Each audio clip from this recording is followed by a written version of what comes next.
जय महाराष्ट्र, जय महाराष्ट्र, जय महाराष्ट्र, जय महाराष्ट्र.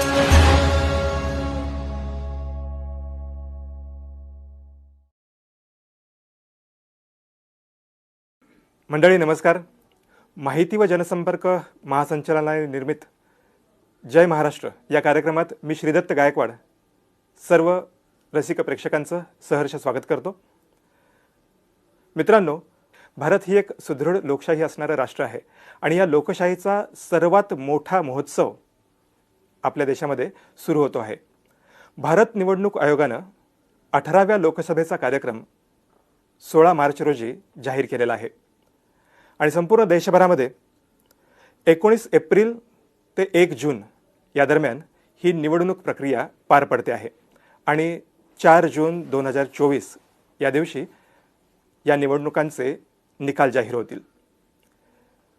आपल्या महाराष्ट्र राज्यामध्ये या 18व्या लोकसभेच्या निवडणुकीची तयारी कशी सुरू आहे आणि यामध्ये माध्यम देखरेख आणि नियंत्रण कक्षाच्या माध्यमातून कशा पद्धतीचं कार्य केलं जाणार आहे या सर्वाची माहिती घेण्यासाठी आज आपल्या स्टुडिओमध्ये आलेले आहेत राज्याचे अतिरिक्त मुख्य निवडणूक अधिकारी doctor Kiran Kulkarni sir. Sir नमस्कार. नमस्कार. तुमचं खूप स्वागत आहे. सर, ही जी भारतातला सगळ्यात मोठा लोकशाहीचा महोत्सव आपण साजरा करत आहोत, याची राज्यामध्ये होत असणारी तयारी ही कशी सुरू आहे याबद्दल सर्वप्रथम जाणून घ्यायला आवडेल. अगदी योग्य उल्लेख केलात तुम्ही. खरोखरच निवडणुका हा लोकशाहीचा उत्सव आहे आणि नुसता उत्सव नाही तर तो महोत्सव आहे आणि त्या महोत्सवामध्ये सर्व नागरिकांनी, सुजाण नागरिकांनी आणि जे 18 वर्षाच्या वरती आहेत आणि भारताचे नागरिक आहेत त्या सर्वांनी सहभागी होणं अपेक्षित आहे. त्याचबरोबर 18 वर्षाखालचे जे नागरिक आहेत त्यांनीसुद्धा याबाबतची माहिती घेणं आवश्यक आहे आणि त्या दृष्टीने खरोखरच मला आनंद वाटतो की आपण मला इथे निमंत्रित केलं आणि याबद्दल आपण मला बोलायला सांगितलं. आपल्याला कल्पना आहे की भारत निवडणूक आयोग हा राज्यघटनेमधल्या कलम 324 नुसार निर्माण झालेला असतो. म्हणजे ती घटनात्मक संस्था आहे. या घटनात्मक संस्थेवरती 2 कामं आपल्या राज्यघटनेनं सोपवलेली आहेत. पहिलं काम आहे ते निवडणुका घेणं आणि दुसरं आहे ते मतदार यादी तयार करणं आणि अद्ययावत करत राहणं. त्यातलं मतदार यादी तयार करणं आणि अद्ययावत करणं हे काम सतत चालणारी प्रक्रिया आहे. पण आधी दुसरं जे काम मी आपल्याला सांगितलं की निवडणुका घेणं हे काम अतिशय महत्त्वाचं, अवाढव्य, गुंतागुंतीचं आणि आता वाढत्या तंत्रज्ञानाच्या प्रभावामुळे आणि इतर अनेक गोष्टींमुळे अतिशय महत्त्वाचं असं हे काम झालेलं आहे. भारत निवडणूक आयोग जेव्हा निवडणुकीच्या तारखा जाहीर करतं त्याच्यानंतर प्रत्येक राज्यामध्ये या निवडणूक आयोगाचे प्रतिनिधी म्हणून मुख्य निवडणूक अधिकारी त्या राज्यासाठी असे असतात. मीही त्याच कार्यालयात काम करतो महाराष्ट्रासाठी. या मुख्य निवडणूक अधिकाऱ्यांकडे सुद्धा पुरेसं मनुष्यबळ आणि आर्थिक संसाधनं उपलब्ध करून दिलेली असतात आणि भारत निवडणूक आयोगाच्या मार्गदर्शनाखाली राज्य पातळीवरती मुख्य निवडणूक अधिकारी या संपूर्ण आपल्या राज्यातल्या निवडणुकांचं संचालन करत असतो. तुम्ही म्हटलात त्याप्रमाणे हे सुद्धा आहे की याला अनेक पैलू असतात. म्हणजे निवडणुका घ्यायच्या याला अनेक पैलू आहेत. त्यातल्या एका महत्त्वाच्या पैलूबद्दल आपण आज बोलणार आहोत. तो पैलू म्हणजे माध्यम नियंत्रण आणि देखरेख समिती. आपल्याला कल्पना आहे की एकूणच निवडणुकीच्या सगळ्या कामकाजामध्ये माध्यमांची जबाबदारी खूप मोठी आहे, महत्त्वाची आहे. म्हणजे आपण चौथा स्तंभ असं आपल्या लोकशाहीच्या बाबतीत माध्यमांना ओळखतोच. या माध्यमांनी जबाबदारीनं वागावं आणि योग्य पद्धतीनं काम करावं यासाठी भारत निवडणूक आयोगाने जे निर्देश दिलेले आहेत त्याप्रमाणे आपण राज्य पातळीवरती याविषयीचं कामकाज पाहतो. याचे अनेक जी कामांचे स्वरूप आहे आणि अनेक गोष्टी ज्या वेळोवेळी कराव्या लागतात त्या कालबद्ध पद्धतीने आमच्या कार्यालयाकडून पूर्ण केल्या जातात. आत्ता आपण जो उल्लेख केलात एम सी या कमिटीचा, ह्या संपूर्ण कमिटीच्या मार्फत कामकाज कसं चालतं आणि याची रचना कशी असते? MCMC हे प्रचारात असलेलं नाव आहे. प्रत्यक्षात media certification and monitoring committee असं त्याचं इंग्रजीमधलं नाव आहे. या ज्या कमिटीज असतात या 2 पातळ्यांवरती काम करतात प्रत्येक राज्यामध्ये. आपल्याला कल्पना असेल की जिल्हा पातळीवरती जिल्हाधिकारी हे जिल्हा निवडणूक अधिकारी असतात. म्हणजे त्या जिल्ह्यातल्या निवडणुका कंडक्ट करणं आणि मतदार यादीचं कामकाज बघणं हे काम जिल्हा निवडणूक अधिकाऱ्यांना बघायचं असतं. मात्र पार्लमेंटरी कॉन्स्टिट्युएन्सी किंवा संसदीय लोकसभेचा मतदारसंघ, या मतदारसंघाची रचना ही जिल्ह्यापेक्षा किंचित वेगळी असते. एका लोकसभा मतदारसंघामध्ये 6 विधानसभा मतदारसंघ या पद्धतीने आपल्या राज्यात 48 लोकसभा मतदारसंघ आहेत आणि 288 विधानसभा मतदारसंघ आहेत. या मतदारसंघांमध्ये जे उभे असलेले उमेदवार आहेत आणि त्यांचा जो प्रचाराचा कालावधी आहे, या सगळ्याबद्दलचं त्यातल्या माध्यमांच्या पैलूचं नियंत्रण करणं, निरीक्षण करणं, त्याचं प्रमाणीकरण करणं, हे सगळं काम करण्यासाठी 2 पातळ्यांवरच्या कमिट्या किंवा समित्या कामकाज करत असतात. एक म्हणजे जिल्हा पातळीवरची समिती. जिल्हा पातळीवरच्या समितीचं कार्यक्षेत्र अर्थातच त्यांचा जिल्हा हे असतं. प्रत्येक लोकसभा मतदारसंघाला एक रिटर्निंग ऑफिसर म्हणजे निवडणूक निर्णय अधिकारी असतो आणि निवडणूक पार पाडण्याची जबाबदारी ही या निवडणूक निर्णय अधिकाऱ्यावरती सोपवलेली असते. जिल्हा निवडणूक अधिकारी म्हणजे जिल्हाधिकारी यांच्या मार्गदर्शनाखाली ही जिल्हा पातळीवरची जी MCMC आहे ही कार्यरत असते. या MCMCमध्ये काही प्रतिनिधी असतात, मीडियाचे सुद्धा काही प्रतिनिधी असतात आणि या कमिटीकडे मुख्यत्वे करून काम दिलेलं आहे ते ही आचारसंहितेचं पालन करतात का आणि भारत निवडणूक आयोगानं वेळोवेळी MCMCनी कसं काम करावं याचे निर्देश दिलेले आहेत. त्याप्रमाणे पालन होतं आहे किंवा नाही यासाठी जिल्हा पातळीवरची कमिटी काम करत असते. त्याचप्रमाणे राज्य पातळीवरती सुद्धा अशीच समिती स्थापन झालेली असते. मात्र राज्य पातळीवरती या समितीच्या कामकाजाचे 3 भाग केलेले आहेत. पहिला भाग आहे त्याला आपण मीडिया सेल असं म्हणतो. हा मीडिया सेल राज्यातल्या सर्व प्रकारच्या माध्यमांवरती लक्ष ठेवून आचारसंहितेचा भंग आणि इतर बाबतीत ज्या गोष्टी घडत आहेत त्याचं रिपोर्टिंग हे वेळोवेळी करत असतो. त्यावरती आवश्यक ती कार्यवाही करण्यासाठी म्हणून प्रस्तावित करणं हे या मीडिया सेलचं काम आहे. दुसरा जो भाग आहे तो आहे ॲडव्हर्टाइजमेंट सर्टिफिकेशन कमिटी. ही ॲडव्हर्टाइजमेंट सर्टिफिकेशन कमिटी जी आहे ही अतिरिक्त मुख्य निवडणूक अधिकारी म्हणून जे कार्यरत अधिकारी असतात त्यांच्या अध्यक्षतेखाली असते. आपल्या राज्यासाठी मी ती जबाबदारी सांभाळतो. या कमिटीकडे वेगवेगळ्या पॉलिटिकल पार्टीज आणि पॉलिटिकल पार्टीज व्यतिरिक्तचे लोक किंवा संस्था, संघटना यांना ज्या जाहिराती प्रसिद्ध करायच्या असतात निवडणुकीसंदर्भाने, या जाहिरातींसाठीचं प्री सर्टिफिकेशन करण्यासाठी या कमिटीकडे अर्ज करावा लागतो. या कमिटीकडे अर्ज प्राप्त झाला की त्यावरती समितीचे सदस्य बैठक घेतात आणि त्यावरती योग्य तो निर्णय घेतात. तिसरा जो भाग आहे तो आहे माननीय मुख्य निवडणूक अधिकारी यांच्या अध्यक्षतेखालची प्रामुख्याने पेड न्यूज याच्यावर लक्ष ठेवणारी समिती. ही जी समिती आहे ही समिती पेड न्यूजबद्दलच्या ज्या तक्रारी आहेत त्यावरती विचार करते. त्याचबरोबर जिल्हा पातळीवरच्या समित्यांच्या कामकाजाबाबत कुणाची तक्रार असेल, काही अपीलं असतील तर ती अपीलंसुद्धा या माननीय मुख्य निवडणूक अधिकारी यांच्या अध्यक्षतेखालच्या समितीकडे चालतात. त्याचबरोबर ॲडव्हर्टाइजमेंट सर्टिफिकेशन कमिटी जी आहे त्यांच्या एखाद्या निर्णयाबद्दल जर अपील असेल तर ते सुद्धा या माननीय मुख्य निवडणूक अधिकारी यांच्या अध्यक्षतेखालच्या समितीपुढे चालवण्यात येतं. तर अशी ही रचना आहे आणि या प्रकारच्या समित्या या कामासाठी काम करत असतात. आत्ता आपण जी रचना सांगितली त्याच्यामध्ये राज्यस्तरावरती आहे, जिल्हा स्तरावरती आहे.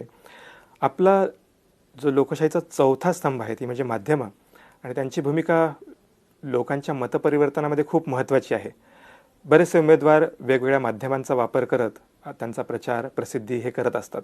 मग ह्या ज्या समित्या आहेत यांच्यावरती नियंत्रण कशा ठेवतात आणि याला जोडूनच मला पुढचा एक प्रश्न विचारायचा आहे की आपण आत्ता प्री सर्टिफिकेशनचा एक उल्लेख केलात, तर सोशल मीडियावरती देखील, समाज माध्यमांवरती देखील आपण प्री सर्टिफिकेशन करणार आहोत, त्याबद्दलही सांगा.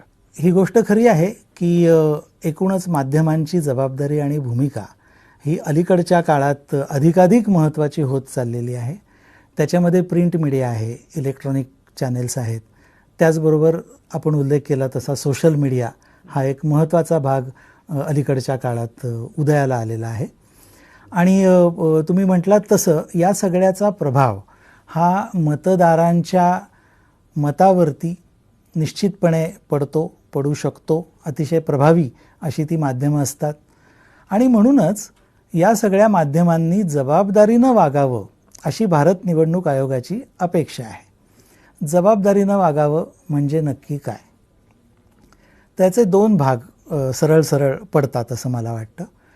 पहिला भाग म्हणजे या सगळ्या माध्यमातून जो काही कंटेंट येत असतो, लोकांपर्यंत पोहोचत असतो, तो फ्री, फेअर आणि इम्पार्शियल असावा. मी हे 3 शब्द मुद्दाम अशासाठी वापरतो आहे की आपल्या निवडणुका या फ्री, फेअर आणि इम्पार्शियल पद्धतीनं पार पाडाव्यात, अशा पद्धतीचं राज्यघटनेलाही अपेक्षित आहे आणि भारत निवडणूक आयोगाचाही तो प्रयत्न आहे. आणि अशा पद्धतीनं निवडणुका व्हायच्या असेल तर माध्यमांचं सहकार्य हे खूप महत्त्वाचं आहे. माध्यमांवरचं जे नियंत्रण आहे ते नियंत्रण इतर कुठल्या गोष्टींवरच्या नियंत्रणासारखं असू शकत नाही आणि असू नये. त्याचं कारण असं की आपल्या राज्यघटनेने प्रत्येक नागरिकाला अभिव्यक्ती स्वातंत्र्य दिलेलं आहे आणि त्यासाठी वेगवेगळं माध्यम प्रत्येक नागरिक वापरू शकतो. म्हणजे एका अर्थी हा एक फार महत्त्वाचा मुद्दा विचारात घेण्याजोगा झालेला आहे की एकीकडे अभिव्यक्ती स्वातंत्र्याची महत्ता टिकवायची आणि त्याचबरोबर या माध्यमांवरती अशा प्रकारे नियंत्रण ठेवायचं की त्यांच्याकडून चुकीच्या पद्धतीनं काही गोष्टी होणार नाहीत. या चुकीच्या गोष्टी लिस्ट डाऊन करणं किंवा निश्चित करणं याच्यासाठीच भारत निवडणूक आयोगाने, आपल्याला माहिती असेल की आदर्श आचारसंहिता ही कल्पना प्रत्यक्षात आणली.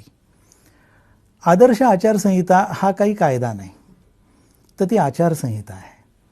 आणि आचारसंहिता ही प्रत्येक माध्यमाने, राजकीय पक्षांनी, नागरिकांनी स्वतःहून पाळण्याची गोष्ट आहे.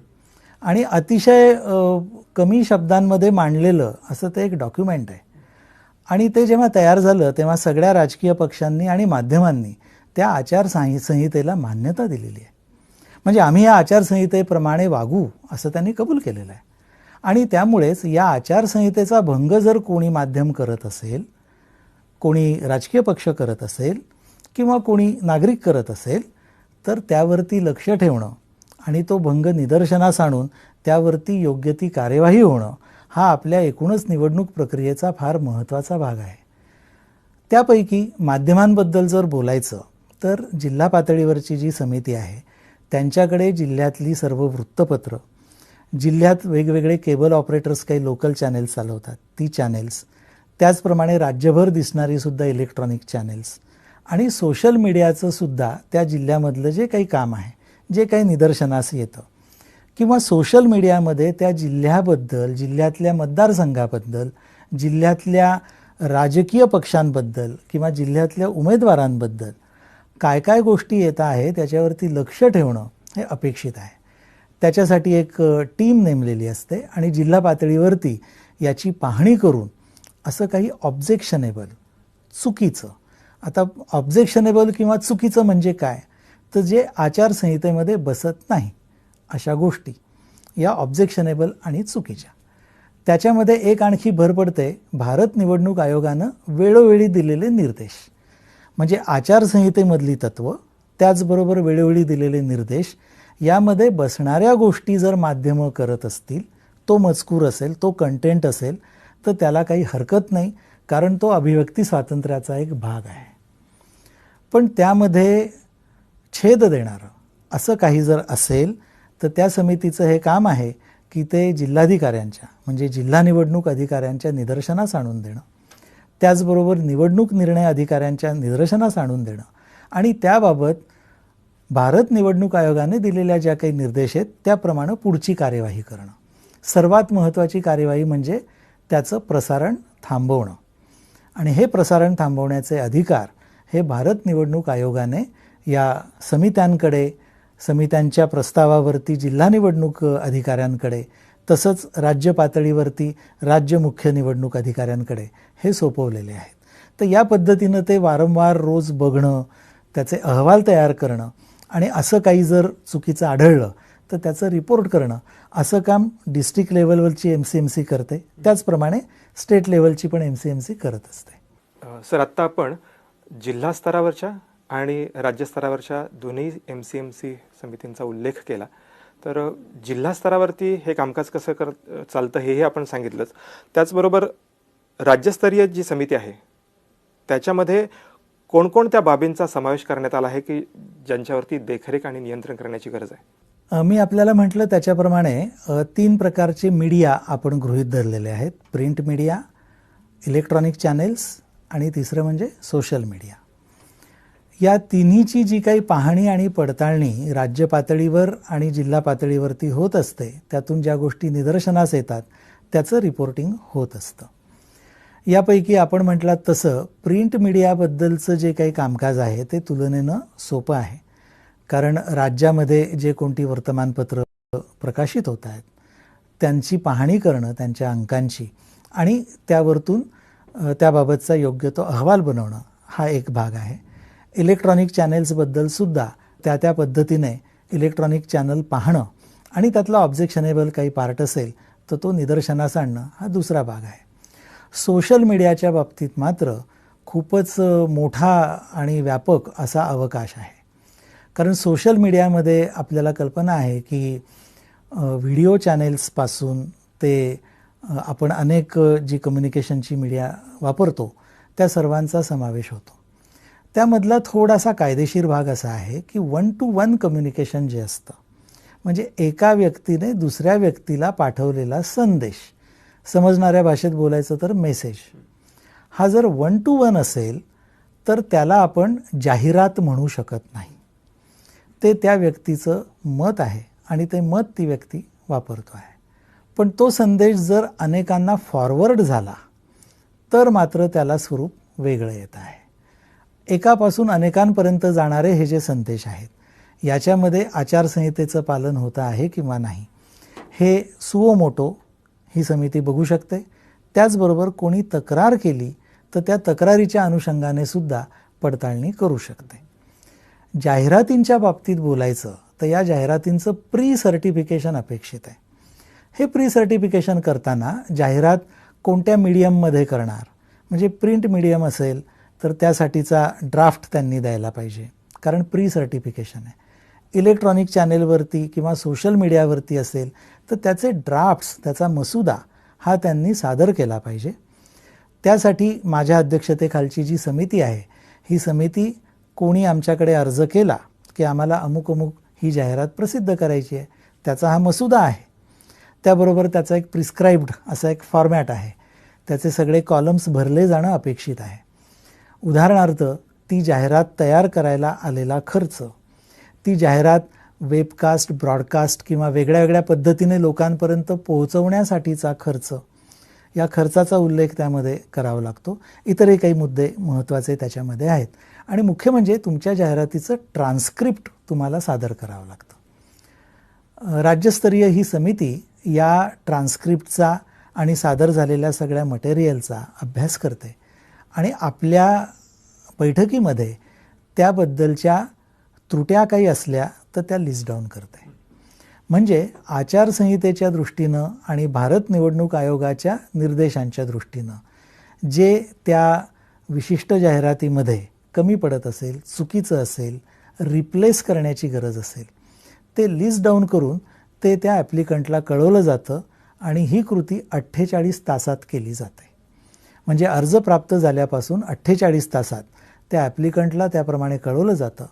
अपेक्षा अशी आहे की ॲप्लिकंटने पुन्हा एकदा त्या सूचनांप्रमाणे दुरुस्त्या करून पुन्हा सादर करायचं असेल तर या समितीकडे सादर करावं. त्याच्यानंतरच्या 48 तासात पुन्हा ते बघून त्यावरचा निर्णय दिला जातो. निर्णय 3 प्रकारचा असू शकतो. पहिला निर्णय आहे सादर झालेलं जे मटेरियल आहे ते जर आचारसंहितेनुसार असेल, भारत निवडणूक आयोगाच्या निर्देशानुसार असेल, तारीख सांगायला हरकत नाही, भारत निवडणूक आयोगाने 24 ऑगस्ट 2023 या पत्रान्वये अतिशय सविस्तर अशा याबाबतच्या सूचना दिलेल्या आहेत. त्या निकषांमध्ये आपली जाहिरात बसली पाहिजे याचा प्रयत्न प्रत्येक राजकीय पक्षाने करायला पाहिजे आणि सामान्य नागरिकांनी सुद्धा केला पाहिजे. त्याप्रमाणे त्यांनी पूर्तता केल्यानंतर जर ही पूर्तता होत असेल तर त्याला सर्टिफिकेशन दिलं जातं, म्हणजे ती प्रसारित करायला हरकत नाही असं ते सर्टिफिकेट असतं आणि त्यानंतर त्याचं प्रसारण होऊ शकतं. दुसऱ्या प्रकारचा निर्णय आहे तो म्हणजे रिजेक्शन, की या पद्धतीने होऊ शकत नाही आणि हे आपल्याला करता येणार नाही. तिसरा प्रकार आहे तो त्याच्यामध्ये जे काही बदल अपेक्षित आणि आवश्यक आहेत ते बदल सुचवणं आणि ते बदल करून पुन्हा सादर झाल्यावर ते बदल जर करण्यात आलेले असतील तर मग ॲक्सेप्ट सर्टिफिकेट देणं. अशा प्रकारचे 3 निर्णय या समितीमध्ये होऊ शकतात. आणखी एक महत्त्वाची गोष्ट खरं म्हणजे सांगण्याजोगी आहे. जाहिरातीचे मी मगा सांगितलं तसं 2 प्रकार पडतात. एक म्हणजे राजकीय पक्षांनी दिलेली जाहिरात, त्यांच्या उमेदवारांच्या किंवा राजकीय पक्षाच्या प्रचारासाठीची, या निवडणुकीसाठीच्या प्रचारासाठीची. दुसरा प्रकार आहे तो खाजगी व्यक्ती किंवा खाजगी संस्था यांनी दिलेली जाहिरात. आपल्या लक्षात आलं असेल की कित्येकदा असं घडण्याची शक्यता आहे की राजकीय पक्ष स्वतःचा निधी या गोष्टीसाठी खर्च होत आहे असं न दाखवता खाजगी व्यक्तीकडून किंवा खाजगी संस्थांकडून या जाहिराती जर तयार करून घेत असतील आणि प्रसारित करत असतील तर त्याच्यावरती कसं नियंत्रण ठेवणार. याचं फार सोपं उत्तर भारत निवडणूक आयोगानं दिलेलं आहे. प्री सर्टिफिकेशनसाठीच्या अर्जामध्येच 2 प्रकारचे स्टेटमेंट्स आहेत. आपण त्याला मराठीत म्हणायचं तर शपथपत्र समजूयात. या 2 स्टेटमेंट्समध्ये असं म्हटलेलं आहे, एक प्रकार असा आहे की खाजगी व्यक्ती किंवा संस्था असेल तर त्याने असं स्टेटमेंट केलेलं पाहिजे की माझ्या या जाहिरातीचा फायदा कुठल्याही राजकीय पक्षाला किंवा उमेदवाराला होणार नाही, हे त्याने सर्टिफाय करायला पाहिजे. म्हणजे कुठल्याही राजकीय पक्षाला फायदेशीर ठरणारी जाहिरात खाजगी व्यक्ती किंवा संस्था जर देत असेल तर त्या सर्टिफिकेशनमुळे त्याला ती देता येणार नाही. पण राजकीय पक्षाला मात्र आपले उमेदवार आणि आपला पक्ष याचा प्रचार करण्याची मुभा आहे. त्यामुळे ते त्यांचं जे स्टेटमेंट आहे त्याच्यामध्ये असं स्पष्ट त्यांनी म्हणायला पाहिजे की अमुक एक राजकीय पक्ष, अमुक उमेदवार यांच्या प्रचारासाठी, यांच्या फायद्यासाठी ही जाहिरात आम्ही तयार करून प्री सर्टिफिकेशन मागतो आहोत. आपल्याला कल्पना आहे की भारत निवडणूक आयोगाचे जे सगळे निर्देश आहेत ते इतके सुस्पष्ट आहेत आणि यापूर्वीच्या अनेक निर्देशांबाबत कायद्याच्या कसोटीवरती ते उतरलेले आहेत. अनेक छोट्या छोट्या मुद्द्यांवरती जे काही न्यायालयीन प्रकरणं झाली त्यातल्या बहुतेक प्रकरणांमध्ये भारत निवडणूक आयोगाच्या बाजूनं निकाल लागलेला आहे. आणि आता याही गोष्टीला जसा असा काळ लोटतो आहे, नवीन नवीन तंत्रज्ञान येतं, नवीन कुठला प्रकार येतो, या सगळ्याला गृहीत धरून हे निर्देश तयार करणं, त्याच्यामध्ये सुधारणा करणं हे काम भारतीय पातळीवरती चालू आहे. आणि त्याच्यामुळे मला खरंच याचा अभिमान वाटतो की जगातल्या या सर्वात महत्त्वाच्या लोकशाहीमधला हा जो महाउत्सव आहे, हा महाउत्सव इतक्या काटेकोरपणे आणि तरतुदीनुसार आणि आदर्श पद्धतीनं आपण सगळे मिळून, कारण फक्त भारत निवडणूक आयोग निवडणुका कंडक्ट करतो असं म्हणणं मला मान्य नाही.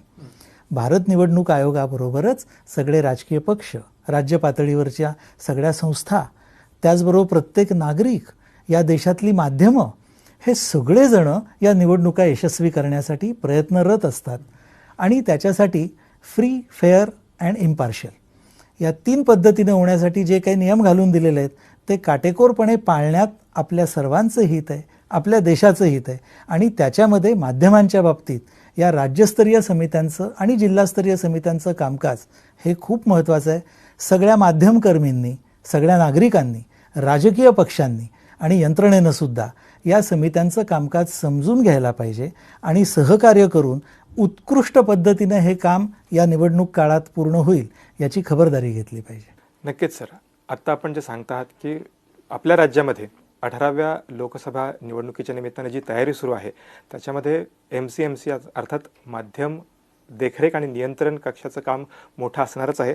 त्याचबरोबर जॉईंट CEO तसंच ॲडिशनल यांच्याही समित्यांबद्दल आपण माहिती सांगितलीत. मला तुम्हाला असं विचारायचं आहे की जेव्हा उमेदवारांना प्री सर्टिफिकेशनसाठी अर्ज सादर करायचा आहे तो त्यांनी कसा करावा आणि त्याच्यासोबत त्यांना काही कागदपत्र जोडावी लागणार आहेत का? मी आत्ता आपल्याला सांगितलं तसं त्यांनी ट्रान्स्क्रिप्ट जोडणं गरजेचं आहे. त्याचबरोबर जे स्टेटमेंट त्यांना लागू आहे, म्हणजे ते कॅन्डिडेट असतील तर त्यांना हे स्पष्टपणे म्हणावं लागेल की अमुक पक्ष किंवा अमुक उमेदवार यांच्या फायद्यासाठी हे प्रचार साहित्य किंवा ही जाहिरात ही आम्ही देत आहोत हे त्यांना म्हणावं लागतं. त्याचबरोबर जे काही त्यांना जाहिरात करायची आहे त्याच्या 2 प्रती या त्यांना सादर कराव्या लागतात आणि 24 ऑगस्ट 2023च्या भारत निवडणूक आयोगाच्या पत्राप्रमाणे त्यांनी जी काही आणखी कागदपत्रं सांगितलेली आहेत ती त्यांना सादर करावी लागतात. ती सादर झाल्यानंतर त्यांची छाननी होते. हा ॲप्लिकेशन हा योग्य आहे की नाही हे आधी पाहिलं जातं आणि त्यानंतर त्या जाहिरातींच्या कंटेंटचं प्रमाणीकरण करण्यासाठी पडताळणी केली जाते. त्यासाठी समितीची बैठक घेतली जाते. अशी ही कार्यपद्धती आहे. आणि मग समितीची बैठक होऊन किती दिवसांमध्ये त्यांना निर्णय मिळतो? मी आपल्याला सांगितलं तसं अर्ज सादर झाल्यानंतर 48 तासाच्या आत ॲप्लिकंटला निर्णय द्यायचा असतो. त्यामुळे अगदी व्यावहारिकदृष्ट्या सांगायचं तर अर्ज आल्यानंतर आम्ही आमच्या त्या प्री सर्टिफिकेशन कमिटीची बैठक ही लगेचच घेतो. म्हणजे त्याच्यासाठी जास्त वेळ न घालवता त्याला काही असा कालावधी ठरवून दिलेला नाही. अतिशय क्विक नोटीसवरती आम्ही ही बैठक घेतो आणि तातडीनं त्यावर निर्णय घेतो. कारण 48 तासात हा निर्णय ॲप्लिकंटला कळवणं हे आमच्यावरती बंधनकारक आहे. सर, आत्ता आपण सांगितलं की वेगवेगळ्या पद्धतीचे आपण निर्णय या उमेदवारांच्या या अर्जावरती घेत असतो. मला पुढचा प्रश्न तुम्हाला असा विचारायचा आहे की आपण पेड न्यूजबाबतचा निर्णय घेताना कशा पद्धतीची कार्यपद्धती अवलंबली जाते? पेड न्यूज हा एक खूप म्हटलं तर गुंतागुंतीचा असा विषय आहे. कारण एखाद्या माध्यमाने पैसे घेऊन एका विशिष्ट राजकीय पक्षाचा किंवा उमेदवाराचा प्रचार करणं आणि तो प्रचार करताना त्याचा आपण प्रचार करतो आहोत हे वरकरणी दिसू न देता करणं असं त्या पेड न्यूजचं स्वरूप असतं. कारण हे जर त्यांनी जाहीरच केलं की अमुक एका राजकीय पक्षाच्या किंवा उमेदवाराच्या फायद्यासाठी आम्ही ही न्यूज देतो आहोत तर त्याला प्री सर्टिफिकेशन लागू होईल. कारण इट अमाऊंट्स टू ॲडव्हर्टाइजमेंट, ती जाहिरात होईल. मग लोक वेगवेगळ्या पद्धतीने यातून पळवाटा काढण्याचा प्रयत्न करतात. देशभरातल्या अनुभवातून आता निवडणूक आयोगाने सुद्धा काही मुद्दे निश्चित केलेले आहेत. उदाहरणार्थ सांगायचं तर एकाच वृत्तपत्रामध्ये उभ्या राहिलेल्या विरुद्ध दोन्ही उमेदवारांच्या बाबतीत पहिल्या पानावरती एक उमेदवार प्रचंड बहुमताने निवडून येणार अशी बातमी आणि शेवटच्या पानावरती विरुद्ध उमेदवार प्रचंड बहुमताने निवडून येणार अशी बातमी. याचा अर्थ असा की दाल में कुछ काला है, याला तपासावं लागेल. कुणी पेड न्यूज आहे म्हणून तक्रार केली म्हणून लगेच ती पेड न्यूज ठरत नाही. त्या पेड न्यूजची पडताळणी करावी लागते, त्याची काही चौकशी करावी लागते आणि त्यातून हा निष्कर्ष काढावा लागतो की ही पेड न्यूज आहे किंवा नाही. समजा पेड न्यूज आहे हे लक्षात आलं तर तो खर्च उमेदवाराच्या जाहिरात खर्चामध्ये, उमेदवाराच्या उमेदवारीसाठी त्यांना जो एक्सपेंडिचर अकाउंट मेंटेन करावा लागतो त्यामध्ये गृहीत धरावा लागतो. आता पेड न्यूज करताना अगदी इथपर्यंत भारत निवडणूक आयोगाने विचार केलेला आहे की एकाच पानावरती समजा प्रिंट मीडियामध्ये वेगळ्या वेगळ्या फॉन्टमध्ये आणि एका ठरीव पद्धतीनं न्यूज ॲपियर झाली आणि त्याच पद्धतीची त्याच फॉन्टमधली न्यूज दुसऱ्याही वृत्तपत्रामध्ये ॲपियर झाली तर ती पेड न्यूज आहे असं म्हणायला शंका घ्यायला वाव आहे. त्यामुळे अशा बाबतीत डिस्ट्रिक्ट लेवलची कमिटी आणि स्टेट लेवलची कमिटी गरजेप्रमाणे चौकशी करेल आणि पेड न्यूज अशी खात्री पटली तर ताबडतोब त्या उमेदवाराला, त्या निवडणूक निर्णय अधिकाऱ्याला कळवलं जाईल आणि जाहिरात म्हणून तो खर्च त्यांच्या अकाउंटमध्ये जमा होईल. आपल्याला कल्पना आहे की उमेदवारावरती खर्चाची मर्यादा आहे. ही मर्यादा महाराष्ट्र राज्यासाठी 95 लाख रुपये एका उमेदवाराला एका लोकसभा मतदारसंघासाठी अशी आहे. विधानसभा मतदारसंघासाठी ही मर्यादा 40 लाख आहे.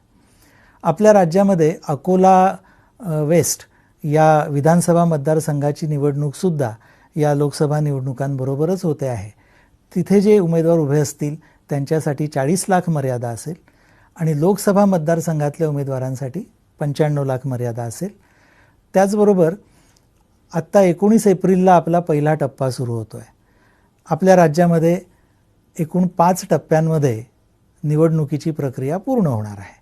पहिला टप्पा 19 एप्रिलला सुरू होईल आणि शेवटचा जो काही पोल डे आहे तो आहे 20 मे आणि त्यानंतर 4 जूनला रिझल्ट्स आहेत.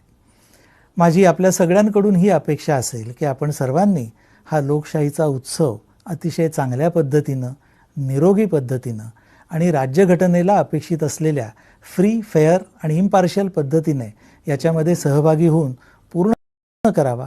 विशेषतः नवमतदारांनी अतिशय उत्साहाने मतदार यादीमध्ये नावं नोंदवावीत. त्यांना या निवडणुकीमध्ये सुद्धा मतदानाची संधी मिळू शकते जर 1 एप्रिलला ते 18 वर्ष पूर्ण असतील आणि फायलिंग ऑफ नॉमिनेशन या दिवसापर्यंत जी मतदार यादी चालू असेल त्या दिवशी ती फ्रीज होईल. त्या दिवशी त्यांचं नाव असेल तर त्यांना मतदान करता येईल आणि याच्यासाठी वेल इन ॲडव्हान्स म्हणजे लास्ट डेटच्या 10 दिवस आधीच त्यांनी जरूर अर्ज करावा आणि या निवडणुकीमध्ये मतदानाचा अधिकार जरूर बजावावा. सर, आपण नवमतदारांना आणि सर्वच मतदारांना जे आवाहन केलं ते खूप महत्त्वाचं आहेच. आजच्या कार्यक्रमामध्ये जाता जाता मला तुम्हाला एक वेगळा प्रश्न विचारायचा आहे की आपल्या सगळ्या समिती अतिशय स्वच्छ आणि पारदर्शकपणे काम करत आहेत, तरी देखील जिल्हास्तरीय समितीच्या विरोधात एखाद्या उमेदवाराला जर तक्रार करायची असेल तर तो कशी आणि कुठे करू शकतो? चांगला प्रश्न आहे. त्याचं कारण असं की एकूणच गव्हर्नन्सचं जे प्रिन्सिपल आहे आणि भारत निवडणूक आयोगाने ज्या पद्धतीनं सगळी रचना उभी केलेली आहेत आणि निर्देश दिले जात आहेत त्याप्रमाणे कुठलीच गोष्ट अशी अनॲड्रेस्ड अशी सोडलेली नाही. त्यामुळे आपण म्हणता तसं समजा एखाद्या जिल्हा पातळीवरच्या MCMC बद्दलची काही तक्रार असेल तर त्याचं अपील हे राज्य पातळीवरच्या MCMCकडे करता येतं. राज्य पातळीवरती मुख्य निवडणूक अधिकारी यांच्या अध्यक्षतेखालच्या समितीपुढे ते अपील चालवलं जातं आणि ती समिती त्या अपिलाबाबत योग्य तो निर्णय घेते आणि जिल्हा समितीला योग्य ते निर्देश देते. म्हणजे एखाद्या उमेदवाराला जर असं वाटलं की आपल्याला या बाबतीत काही शंका आहेत किंवा हे काही चुकीचं चाललं आहे तर खरं तर त्यांनी जिल्हा निवडणूक अधिकाऱ्यांशी आधी संपर्क साधावा, आपल्या शंकेचं निरसन करून घ्यावं आणि शंकेचं निरसन जिल्हा पातळीवरच्या MCMCकडनं झालं नाही तर जरूर राज्य पातळीवरच्या MCMCकडे त्याबाबतचं अपील दाखल करावं. नियमांमध्ये तशी तरतूद आहे. सर, आत्ता आपण माध्यम नियंत्रण आणि निरीक्षण या समितीविषयी जी काही माहिती सांगितली ती आमच्या सर्वच प्रेक्षकांसाठी अतिशय माहितीपूर्ण आणि उद्बोधक अशी होती. आज आपण या कार्यक्रमात आलात आणि MCMC या सर्व समित्यांविषयी जी माहिती आपण दिलीत त्याबद्दल तुमचं मनपूर्वक धन्यवाद. तेव्हा आपण पुन्हा भेटूयात जय महाराष्ट्र या कार्यक्रमात एका नव्या विषयासह. तोपर्यंत मी श्रीदत्त गायकवाड आपला निरोप घेतो. नमस्कार. नमस्कार. जय महाराष्ट्र, जय महाराष्ट्र, जय महाराष्ट्र, जय महाराष्ट्र.